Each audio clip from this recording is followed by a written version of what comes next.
जब उस परम पिता परमात्मा के प्यार में मोहब्बत में चला करता है तो जैसी उसकी भावना, जैसी उसकी श्रद्धा ज्यों ज्यों बढ़ती जाती है त्यों त्यों उस पे उस सतगुरु मौला का रहमो करम मूसलाधार बरसता नजर आने लगता है। रूहानियत में, सूफियत में भावना की बहुत महत्ता है। जिनकी भावना शुद्ध होती है, जिनकी भावना प्रबल होती है, वो अल्लाह मालिक राम पिया को पा जाया करते हैं।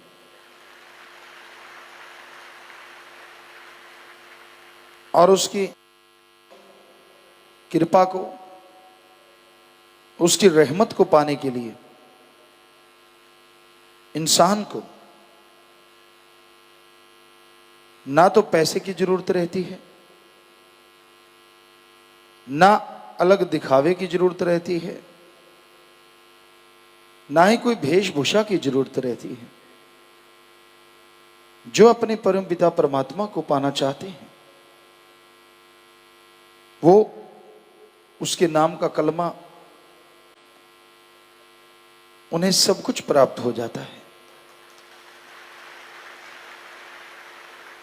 मालिक के प्यार में इंसान खो के भी सब कुछ पा जाता है। रूहानियत में जो डूबता है वो तैर जाता है और जो तैरता है वो डूब जाता है। यानी जितनी दीनता, नम्रता, दया इंसान अपने दिलो दिमाग में रखता है उतना ही वो अल्लाह वाहिगुरु सदगुरु मौला की निगाह में ऊपर उठ जाता है। जितना अहंकार, खुदी, झूठ, कपट का सहारा लेता है उतना ही वो नीचे गिर जाया करता है। तो इस संसार में लोग तैरते हैं झूठ के सहारे, ठगी बेईमानी भ्रष्टाचार के सहारे, छल कपट के सहारे।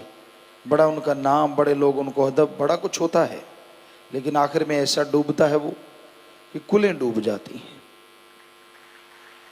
दया, रहम, दीनता, नम्रता जिनके गहने होते हैं वो एक दिन जरूर परमपिता परमात्मा को पा जाया करते हैं। तो इसलिए दया रहम की भावना अपने अंदर रखो, दया रहम को अपनाओ और उस परमपिता परमात्मा के अगर कोई पतिव्रता बने तो बारे न्यारे हो जाए। पतिव्रता किसे कहा जाता है? क्योंकि हमारी संस्कृति है, हमारे देश की सभ्यता है। होना ये चाहिए कि पतिव्रता और पत्नी व्रता भी होना चाहिए। एक ही क्यों, दूसरा क्यों नहीं? एक सारा टाइम दूसरे इंसान के लिए तड़पता है, भावना रखता है, तो दूसरे को भी उस भावना की कदर करते हुए वैसा ही होना चाहिए।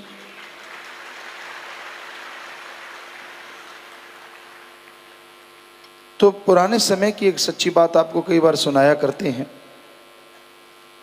कि एक बादशाह बहुत प्यार करता था अपने बगीचे से। बहुत सुंदर पेड़ थे, खूबसूरत फल लगते थे, और एक पेड़ ऐसा था बादशाह जिसके पास जाके अपनी भड़ास निकाल लेता था या अपनी बातचीत उससे साझी करता था। बहुत प्यार था, बहुत मोहब्बत थी उससे, जरूर उसके पास जाके बैठता था। लेकिन अचानक क्या हुआ कि वो पेड़ सूख गया, सूखना शुरू हुआ और सूखता चला गया।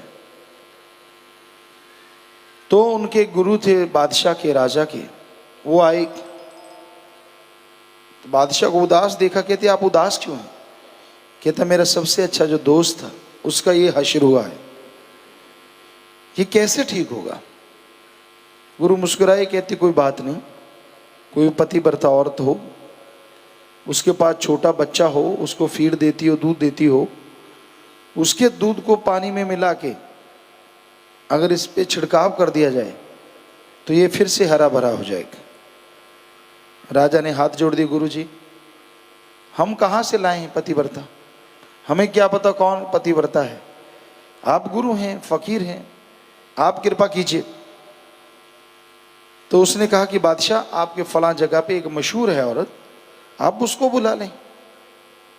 औरत को बुलाया, छोटा बच्चा था। उसने वो बच्चे को दूध देते देते 2 बूंदे 4 बूंदे पानी में डाल दी।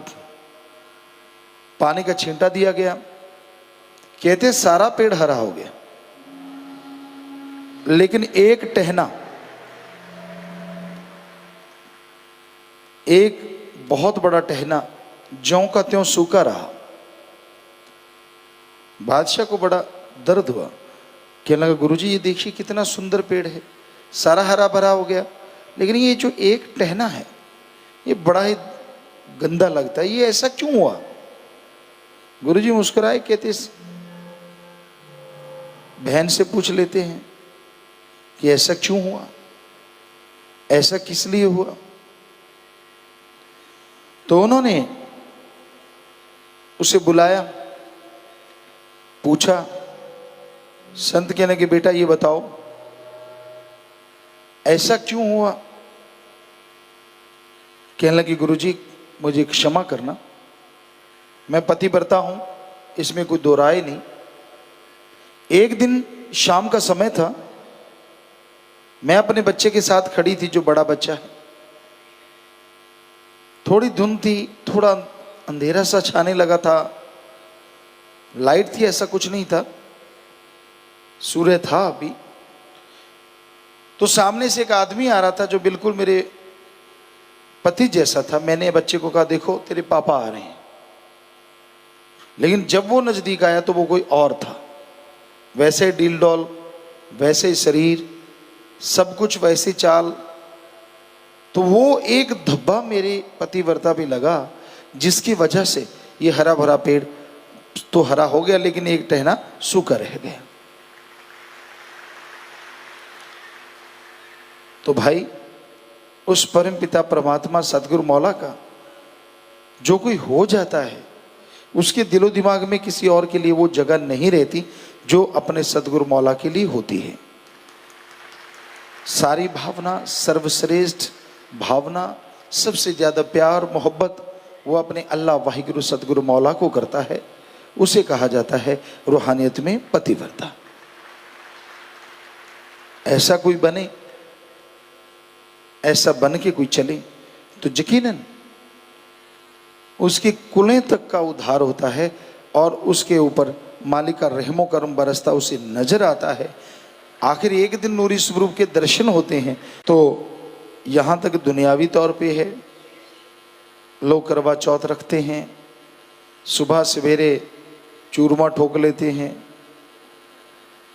10 दिन का भोजन 2 घंटों में रगड़ देते हैं, और सारा दिन खाली पेट रह के दिखाना। और फिर दिन में भी फ्रूट वगैरह लाओ जी, ये लाओ जी, शाम का इंतजाम दोपहर को ही शुरू हो जाता है। और इस दिन दुकानों पे जाके देखो, आपको लगेगा ही नहीं व्रत है, ऐसे लगता है कि भाई खाने पीने का आज कोई कंपटीशन होने वाला है। वहाँ ढेर लगे पड़े होते हैं साजो सामान के। और फिर बेचारे पति के पैसे, जो आम तनख्वाह वाला है, पहले ही सुबह सवेरे ही कई दिनों की रगड़ देती है माता बहनें, उसकी जो वेतन है, तनख्वाह है। और शाम को भी अगर ना ला के दे तो कहते आपको पता नहीं है, आपकी लंबी उम्र के लिए कर रहे हैं। बेचारा मरता क्या ना करता, फिर ला के देता है बहुत सारा सामान, बस अभी चंद्रमा निकलेगा और फिर कंपटीशन शुरू होगा खाने का।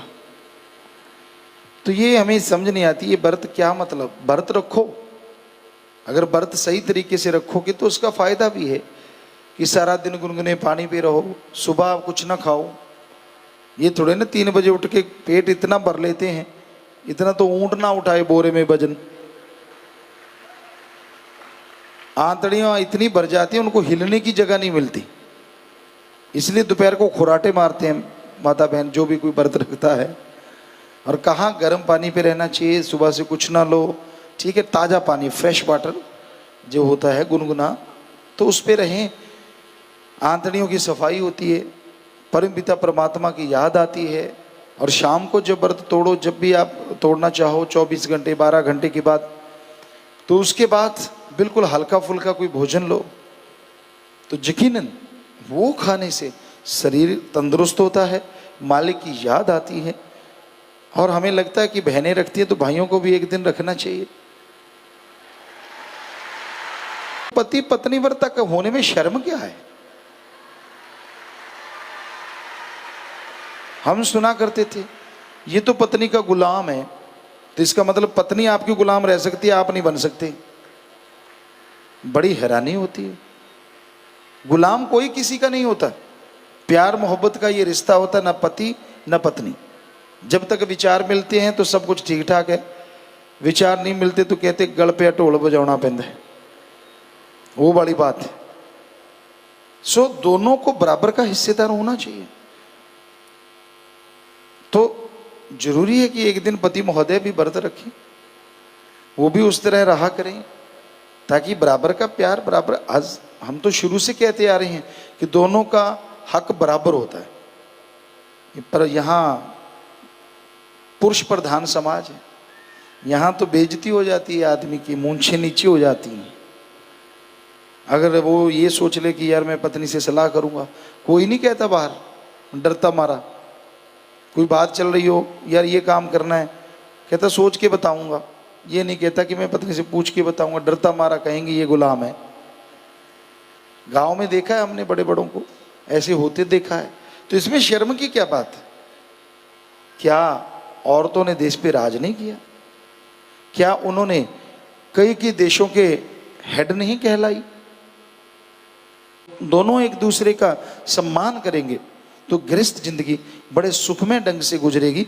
लोगों का क्या है, अगलाई डब्बू कुत्ता कंते, इनका तो काम ही है उंगलियां लगाना। जो आदमी को देखते बस बस, ताकि वो पीटे उसको। तो ऐसा कभी नहीं करना चाहिए। और रही बात अगर परमपिता परमात्मा के लिए ये चीज़ आप निभाना चाहें, तो प्रेम करना कहना सौखा थी, निभाना बड़ा औखा। ये तलवार की धार पे चलने के मानिंद होता है। ये नहीं साइयां किते ते बधाइयां किते, एक कहावत है पंजाबी की, लाइयां किते ते बजाइयां किते। ऐसा नहीं होना चाहिए। दृढ़ यकीन के साथ, दृढ़ मोहब्बत के साथ आप आगे बढ़िए। सत्संग बहुत सी है जो हफ्ते में एक दिन व्रत रखती ही रखती है, 24 घंटे का रखती है वक्त। और जो भी खाने का पैसा होता है या जितना भी खाना होता है वो उनको देते जो लाचार, अंगहीन, अपंग होते हैं। और हम कहते हैं इससे बढ़िया व्रत कोई दुनिया में हो ही नहीं सकता। जो आपके पेट में भोजन नहीं गया वो उनके पेट में गया और उनकी दुआएं आएंगी, वो फूड बैंक में चला जाता है। और फूड बैंक वाले पूरा पूरा महीना जो आर्थिक तौर पे तंग हैं, अंगहीन, अपंग हैं, उनको पूरे महीने का राशन देते, उसमें आपका भी हिस्सा होता है। तो बहुत फल मिलता है, बहुत खुशी। ਧੰਨ ਧੰਨ ਸਤਿਗੁਰੂ ਤੇਰਾ ਹੀ ਆਸਰਾ। ਗੁਰੂ ਜੀ ਦੀ ਪਿਆਰੀ ਸੰਗਤ ਨੂੰ ਨਿਵੇਦਨ ਕੀਤਾ ਜਾਂਦਾ ਹੈ ਕਿ ਹਰ ਰੋਜ਼ ਸਤਸੰਗ ਸੁਣਨ ਦੇ ਲਈ ਸਾਡੇ ਚੈਨਲ ਡੇਰਾ ਸੱਚਾ ਸੌਦਾ ਨੂੰ ਸਬਸਕ੍ਰਾਈਬ ਕਰ ਲੈਣਾ ਜੀ।